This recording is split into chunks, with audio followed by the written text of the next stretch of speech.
네, 사랑하고 축복합니다. 우리 인터넷으로 예배 드리신 분들도 가족도 옆에 계시면 사랑합니다, 축복합니다. 서로 인사하도록 하겠습니다. 사순절 기간입니다. 그리고 코로나 상황 때문에 여러 가지가 쉽지 않은 시간 가운데 그래도 주의 은혜로 넉넉히 이기는 그런 시즌 됐으면 좋겠습니다. 오늘 말씀은 고난의 종 그리스도 이사야서 53장. 마침 이 53장이 이렇게 인터넷으로 대부분 예배를 드리는 예배 시간에 본문이 된다는 게 참 아이러니한 느낌이 이렇게 듭니다. 오늘 말씀을 보도록 하겠습니다. 지난주에 이어서 고난의 종이란 제목으로 계속해서 이사야서 53장 말씀을 보고 있는데, 이사야가 첫 소명을 받을 때 성전에서 하늘 문이 열리고 하나님의 옷자락이 펼쳐진 듯한 광경 아래서 주의 음성을 듣습니다. 내가 누구를 보낼까 했을 때 주님 저를 보내주십시오. 입술에 불화자가 닿고 그 소명을 받은 이사야가 사역을 하는 것이 이사야서 6장의 시작이 되어집니다. 그래서 그 소명을 따라서 수십 년을 사역을 해요. 그 사역의 내용은 무엇이냐면 이스라엘에 대한 회개입니다. 하나님 앞에 들어와라, 다시 돌아와라. 하나님의 의와 하나님의 기준과 하나님의 주권에 대한 선포를 지속적으로 합니다. 그러다가 이사야서 40장을 넘어가면은 메시아에 대한 소망, 위로하심, 격려하심, 주님이 오고 계신다, 준비해라, 메시아는 이런 분이다 라고 지속적으로 노래를 부릅니다. 60장에서 66장까지 보면 죄의 저주가 풀리고 구속받은 세상의 미래의 모습을 보여주고 있어요. 이러한 내용의 전개는 메시아에 대한 이야기의 중심으로 이사야서 전체가 준비되어진 것을 우리는 알게 되어집니다. 메시아의 본질과 성격 9장과 11장에 나타나 있고, 7장에는 처녀의 몸에서 예수 그리스도께서 태어날 것에 대한 동정녀 탄생에 대한 너무나 명확한 예언까지 되어져 있습니다. 그리고 이사야서 53장에 유대인과 열방의 모든 이들 한 명 한 명을 구원하시기 위해 어떻게 고난을 받으며 죽으시는지를 자세하게 묘사하고 있습니다. 이사야서 53장을 포함해서 이것을 왕의 노래라고 하지 않고 이 메시아에 대한 노래가 어떻게 불려지면 바로 종의 노래로 불려지고 있어요. 시리아, 이란, 이집트, 열방에 대한 예언도 있어요. 중동의 궁극적 평화에 대한 이야기도 있습니다. 이사야에 따르면 마침내 중동의 평화가 있을 것이지만 이 메시아가 지상에서 다스릴 때에만 평화가 이루어질 것이다 라고 말하고 있어요. 인류가 대망하는 메시아에 관한 내용이에요. 이스라엘의 구원자가 된 메시아에 대한 예언입니다. 열방의 구원의 소망이 되시는 메시아에 대한 예언의 노래입니다. 이 노래를 뭐라고 한다고요? 종의 노래. 왜 메시아가 종으로 오시는 것입니까? 용비어천가가 아니라 종의 노래라고 불려진 이유가 있습니다. 그것은 이 메시아는 철저하게 종의 모습으로, 하나님 아버지의 종의 모습으로 찾아오셨다는 거예요. 사랑에 우러나서 감사함으로 기꺼운 마음으로 주인을 섬기는 종의 몸으로 오신 것입니다. 종은 자신의 뜻과 꿈을 접고 자비로운 주님의 뜻에 복종하는 존재입니다. 이사야서 53장 1절에서 3절까지 지난 주간 말씀에는 고운 것도 없고 풍채도 없고 볼품도 없는 분이다. 사회적으로도 하찮아 보이는, 그리고 간고와 질고가 많아 우리도 그를 귀하게 여기지 않았다라고 말하고 있어요. 이것이 메시아의 모습이라고 합니다. 오늘 본문의 말씀을 들어가 보도록 하겠습니다. 우리 각자가 옆에 성경책이 있다면 한번 읽고요. 자막이 아마 준비되어 있을 거예요. 아마 보이실 겁니다. 화면으로 보면 4절에서 6절까지 한 목소리 한번 읽어보겠습니다. 시작. 그는 실로 우리의 질고를 지고 우리의 슬픔을 당하였거늘 우리는 생각하기를 그는 징벌을 받아 하나님께 맞으며 고난을 당한다 하였노라. 그가 찔림은 우리의 허물 때문이요 그가 상함은 우리의 죄악 때문이라. 그가 징계를 받음으로 우리는 평화를 누리고 그가 채찍에 맞음으로 우리는 나음을 받았도다. 우리는 다 양 같아서 그릇 행하여 각기 제 길로 갔거늘 여호와께서는 우리 모두의 죄악을 그에게 담당시켰도다. 여호와의 종 곧 메시아의 임무에 대한 이야기입니다. 아주 담담하고 너무나 명확하고 확실하게 서술하고 있어요. 우리의 질고를, 우리의 슬픔을, 심지어 우리의 왜곡된 생각에도 불구하고 그 생각이 뭐라고요? 메시아의 일 때문에 저분이 저렇게 고통당하는 게 아니라 저 사람 징벌 받는 거야. 하나님께 맞는 거야. 맞으면 하니까 맞겠지. 고난은 저 사람 목이야 라고 생각하는 그 왜곡된 생각마저도 주님이 품으시고 그 자리를 걸어가셨어요. 우리의 허물 때문입니다. 우리의 죄악을 대신해서 그가 찔리고 상하고 징계를 받으셨다라고 말합니다. 결과는 어떻게 됩니까? 그분이 당하심으로 우리는 평화를 누리고 우리의 나음을 받았다라고 말합니다. 선지자는 이렇게 해석합니다. 어리석은 것 같은 양 같은 우리를, 늘 제 갈 길로 마음대로 살려고 하는 우리를 위해서 여호와께서 우리 모두의 죄악을 그에게 담당시켰다라고 해석합니다. 아니 왜 우리가 마음껏 우리의 죄악대로 산 거를 왜 그에게 담당시키냔 말이죠. 그게 메시아의 일이다라고 말하는 거예요. 그분의 태도에 대한 이야기를 합니다. 7절 말씀을 함께 읽어보겠습니다. 시작. 그가 곤욕을 당하여 괴로울 때에도 그의 입을 열지 아니하였으며 마치 도수장으로 끌려가는 어린 양과 털 깎는 자 앞에서 잠잠한 양같이 그의 입을 열지 아니하였도다. 곤욕과 괴로움 중에도 입을 열지 않으셨다라고 말합니다. 어린 양은 제물로 드릴 때, 또 다 큰 양들은 털을 깎을 때 그냥 아무 말 없이 내어줄 뿐입니다. 그저 그냥 내어줄 뿐입니다.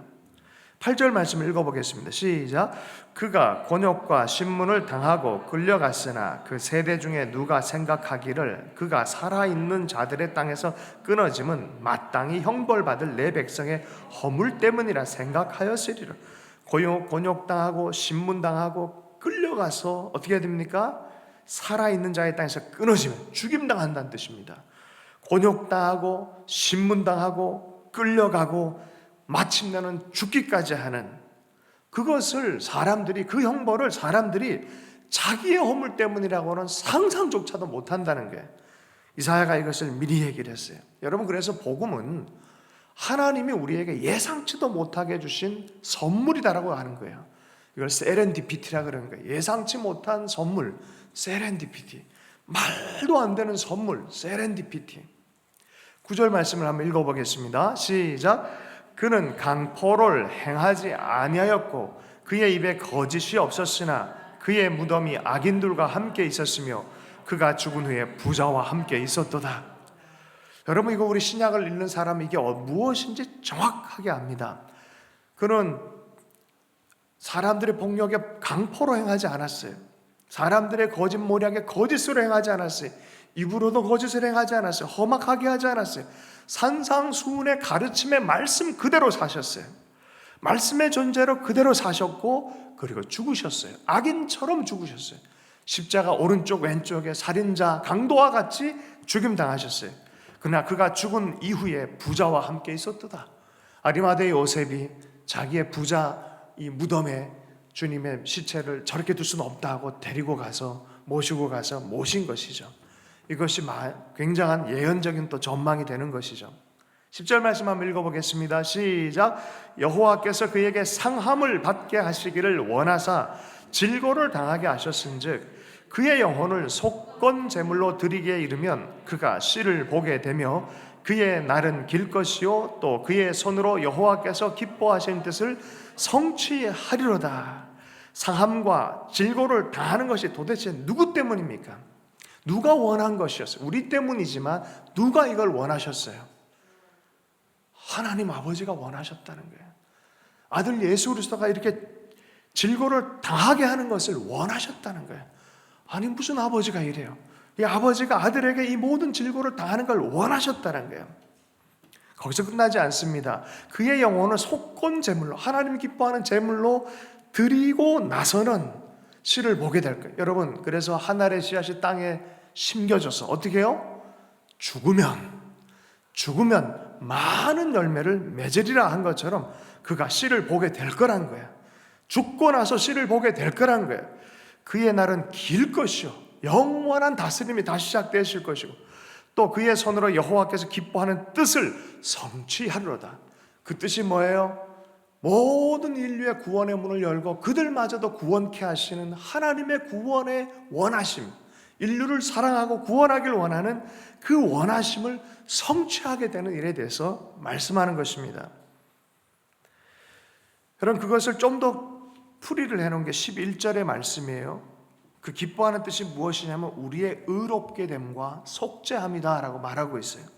곧 구원에 대한 얘기예요. 11절 말씀을 같이 읽어보겠습니다. 시작. 그가 자기 영혼에 수고한 것을 보고 만족하게 여길 것이라. 그 나의 의로운 종이 자기 지식으로 많은 사람을 의롭게 하며 또 그들의 죄악을 친히 담당하리로다. 아멘. 주님이 이것이 한 게 헛것으로 한 게 아니란 거예요. 그것은 바로 많은 사람을 의롭게 하는, 의롭게 함에 대한 일이고, 두 번째, 그들의 죄악을 친히 담당하는 속죄함에 대한 이야기란 거예요. 이것 때문에 수고를 한 것입니다. 이것 때문에 주님이 기꺼운 마음으로 십자가를 지신 것입니다. 이것 때문에 주님이 죽어주신 것입니다. 십자가는 하나님의 지식이 되어지고 예수 그리스도의 지식과 지혜가 되어지는 것입니다. 고린도서 2장 6절 7절의 말씀에 보면 그러나 우리가 온전한 자들 중에 지혜를 말하노니 이는 세상의 지혜가 아니요 또 세상에 없어질 통치자들의 지혜도 아니요 오직 은밀한 가운데 있는 하나님의 지혜를 말하는 것으로서 곧 감추어졌던 것인데 하나님이 우리의 영광을 위하여 만세전에 미리 정하신 것이라. 이 아들의 십자가의 지혜에 대해서 미리 정하셨다라고 말하는 것이죠. 메시아를 향한 하나님의 보상이 여기에 있습니다. 십자가의 사역을 온전히 하신 주님을 향한 하나님의 보상이 여기에 있습니다. 12절 말씀을 함께 읽어보겠습니다. 함께 읽습니다. 시작. 그러므로 내가 그에게 존귀한 자와 함께 목을 함께 하며 강한 자와 함께 탈취한 것을 나누게 하리니 이는 그가 자기 영혼을 버려 사망에 이르게 하며 범죄자 중 하나로 헤아림을 받음이니라. 그러나 그가 많은 사람의 죄를 담당하며 범죄자를 위하여 기도하였느니라. 주님은 존귀와 영광으로 보상을 받게 될 것이다 라고 말합니다. 자기 영혼을 버려 사망에 이르게까지 한 그 종의 순종을 통하여 범죄자같이 여김받는 그것마저도 다 받아들이고 죽기까지 순종하신 그 순종을 통하여 하나님께서 기뻐하시고 그에게 보상할 거라고 말합니다. 그가 많은 사람의 죄를 담당하고 범죄자를 위해서 또한 기도하였다. 여러분 어떻게 생각하세요? 주님이 이걸 다 한 다음에 범죄자마저도, 나를 반대하는 자마저도, 그들을 위해서마저도 주님은 어떻게 해요? 저들마저도 어떻게 해요? 구원하길 원한다는 거예요. 이게 주님의 심령이에요. 이게 주님의 심령이에요. 한 명이라도 우리가 생각하는 그 어떤 대상도 그냥 죽는 것을 원치 않는다는 거예요. 저들마저도 구원하고 싶다. 오늘 이 전체 말씀을 통해서 몇 가지, 세 가지 정도를 좀 살펴보려고 합니다. 첫 번째는 가장 중요한 것, 성경 통해서 하나님의 제안으로서 가장 중요한 것은 믿음의 결단인 것을 우리는 이해할 필요가 있습니다. 예수님을 영접해야 됩니다. 이것이 지상 최고로 중요하고 긴급한 것입니다. 코로나보다 더 중요합니다. 우리 인생에 가장 중요한 것은 주님을 영접하는 것입니다. 유대인의 구약 성경에는 이 본문을 읽지 못하게 하였다고 제가 일전에 말씀드렸습니다. 청년에게 이사야서 53장을 너 성경 꺼내라, 너 구약 성경, 유대인의 성경을 꺼내라, 꺼내더라고요. 53장을 읽어봐라. 읽다가 스톱하는 거예요. 너 왜 안 읽냐? 밑에 각주에 달려 있어요. 뭐라고요? 읽지 마라. 이 본문은 읽지 마라. 진짜 그 내용이 있어요. 못 읽게 하는 거예요. 읽으면 이분이 누구인지를 명확하게 드러나기 때문에 그렇습니다. 여러분, 주님이 누군지 알아도 우리는 주님을 부인할 수 있을까요? 있어요. 있어요. 도스토옙스키의 소설 카라마조프의 형제의 내용입니다. 대신문관에 대한 이야기입니다. 요새 보니까 대신문관에 대한 이야기를 책으로 따로 출판한, 외대에서 따로 출판한 책이 있더라고요. 그 내용이 굉장히 중요한 내용이에요. 16세기 스페인 세비야에 예수님께서 오셨어요. 종교재판과 마녀사냥 시대입니다. 그 현장에 오셨어요. 1500년 만에 부활하신 이후에 예수님이 오셨어요. 군중들이 몰리니까 이 당시에 종교권을 갖고 있었던 90세의 대신문관이 예수님을 체포해서 가둬버려요. 그리고 우리 모두가 다 예수님인 걸 알았어요. 그런데 이 대신문관이 예수님을 신문을 합니다. 왜 왔습니까? 왜 왔습니까? 한말로 하면 이거 왜 왔어요? 우리 잘하고 있는데 방해하려고 오셨습니까? 이제 당신이 스스로 교황한테 넘겨주고 이 모든 게 교황의 소유가 됐고 이젠 교황이 교회와 더불어 1500년 동안 너무나 많은 걸 성취해놨는데 왜 오셨어요? 라고 하는 거예요.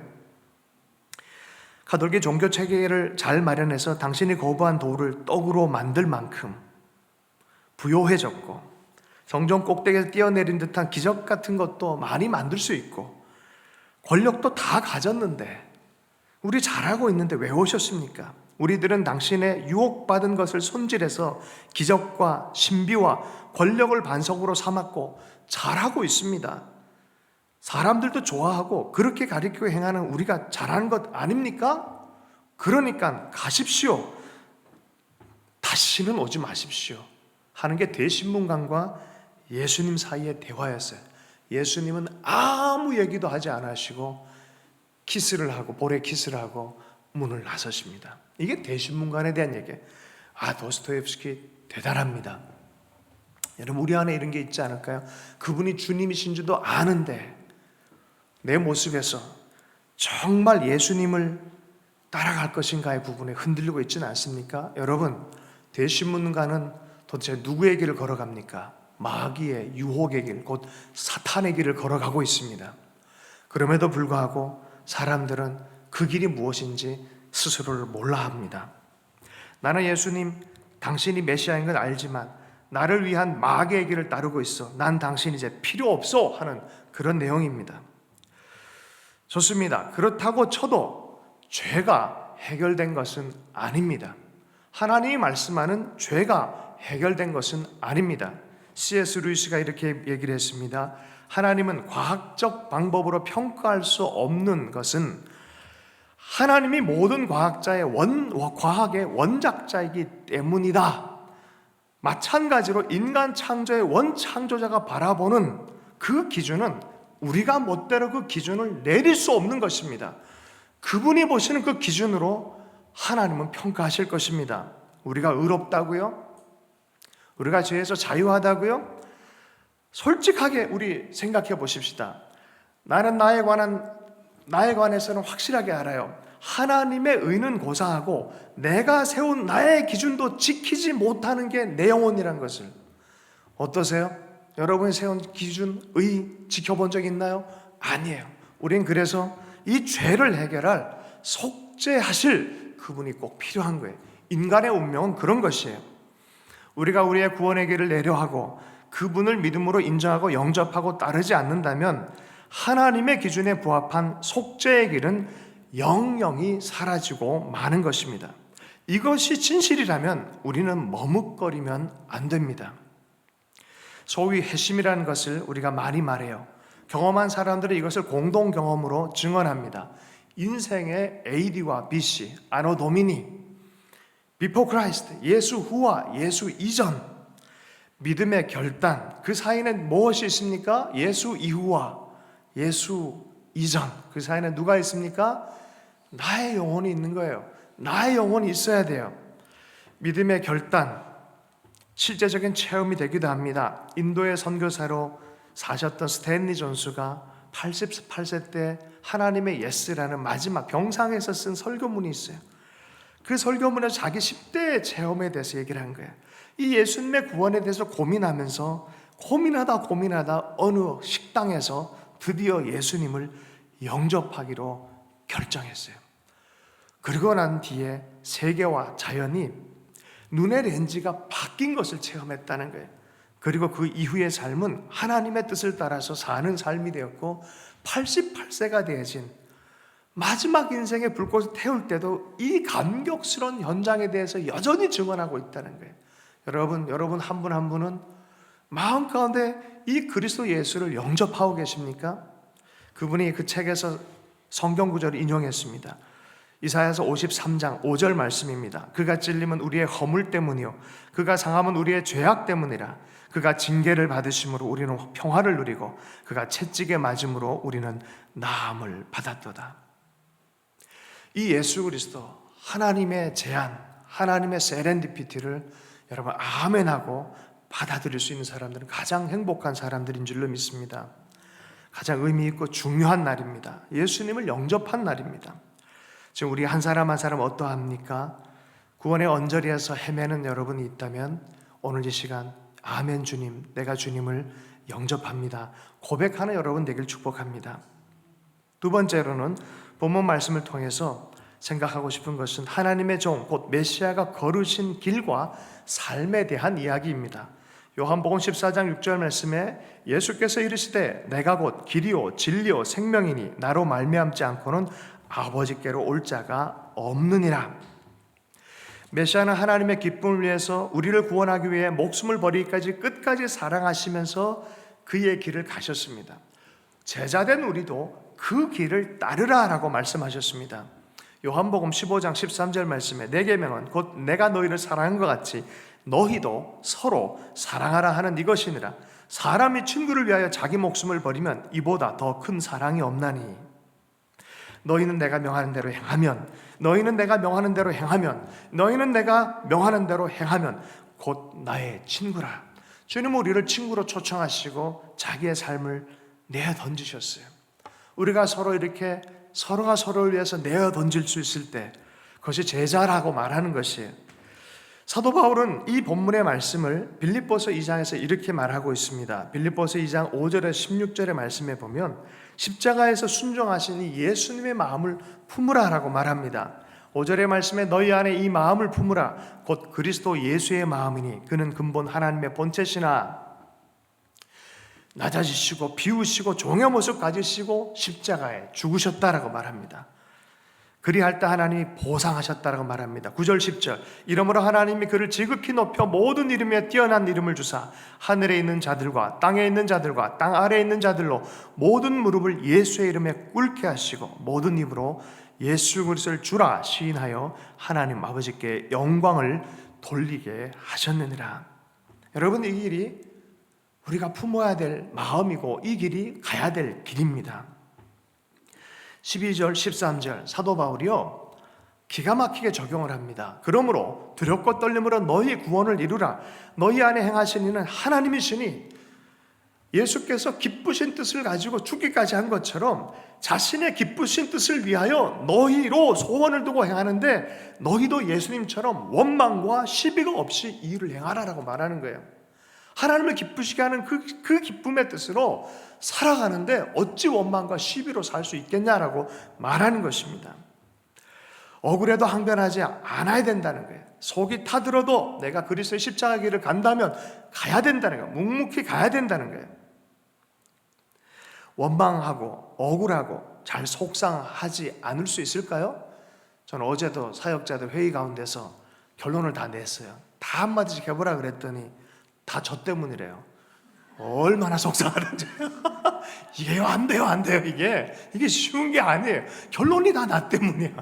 근데 이거를 내가 입 다물지를 못하더라고요. 항변을 하고 있는 내 모습을 보게 되더라고요. 안 돼요, 이게. 우리가 가는 길이 정말 이 십자가의 길을 간다는 것은 주의 은혜가 아니고는 가기 어려운 길입니다. 묵묵히 십자가를 품으라라고 말하는 거예요. 세이비어 증후군 같이 좀 이상 심리가 되란 소리가 아니에요. 다 아는 거지만, 옳고 그름에 대해서 다 알지만 주님의 선을 위하여, 하나님 나라 덕을 위하여 너는 그 사랑을 버리지 않고 섬김의 마음으로 낮아줄 수 있느냐, 이렇게 묻는 것입니다. 생각해 보겠습니다. 나는 나의 십자가를 잘 지고 있습니까? 자신을 부인하고 낮추고 죽기까지 한 주님의 마음을 품고 있습니까? 이게 바로 제자다라고 성경은 말씀하고 있어요. 마가복음 8장 34절 말씀입니다. 무리와 제자를 불러 이르시되 누구든지 나를 따라 어려거든 자기를 부인하고 자기 십자가를 지고 나를 따를 것이니라. 나를 따를 것이니라. 여러분, 때로는 자기를 부인하는 기도도 드려야 돼요. 우리 기분 푸는 기도는요, 그 사실 기도가 아닐 가능성이 많습니다. 자기를 부인하고 기도를 드려야 됩니다. 하나님, 북한이 빨리 무너지게 해주시고 김정은 정권, 악의 정권이 무너지게 해주십시오. 정말 주님이 그 기도를 원하실까요? 정말일까요? 하나님 히틀러, 저 600만 명을 죽인 저 히틀러를 죽여주십시오. 그런 마음이 있죠, 우리 안에 당연히. 그런데 주님이라면 어떻게 기도하셨을까요? 헨리 글루버라는 사람이 꿈을 꿨대요. 어저께 밤에 제가 아는 목사님이 영상을 하나 보내주는데 은혜가 됐어요. 중보기도만 하고 오바마 정부 당시에 좀 어떤 대사와 같은 역할로 중국도 오고 한국도 오고 했던 중보기도자입니다. 꿈속에 보니까 김정은이 죽는 꿈을 꾼 거예요. 하여튼 그런 꿈을 꾼 거예요. 그래서 이런 사실 한국 와서 목사님들한테 좀 알려야겠다 싶어서 막 알리려고 나가는데 성령님이 뒤에서 확 덮치시더라는 거예요. 그리고 말씀을 하더라는 거예요. 스톱. 그건 내 마음이 아니다. 너 그런 꿈 꿨다가 그렇게 되라고 알리는 게 아니다. 만약에 그런 식으로 하면 나만 해도 재앙이 있을 거다. 그러니까 꿈 중에 그 김정은이가 죽는 모습 봤을 때 자기도 모르는 성령이 사로잡힘의 안타까움과 동정의 마음이 들더라는 거예요. 그러면서 간절하게 기도하는 마음이 들었는데 바로 그 마음을 일깨우면서 너는 한국이 그렇게 주의 십자가 안에서 기도할 수 있도록 해라. 그것이 이 땅을 향한 하나님의 마음인 것을 선포해라. 깜짝 놀랐습니다. 이거 기도하기 쉽지 않아요. 그죠? 이게 자기 부인적 기도입니다.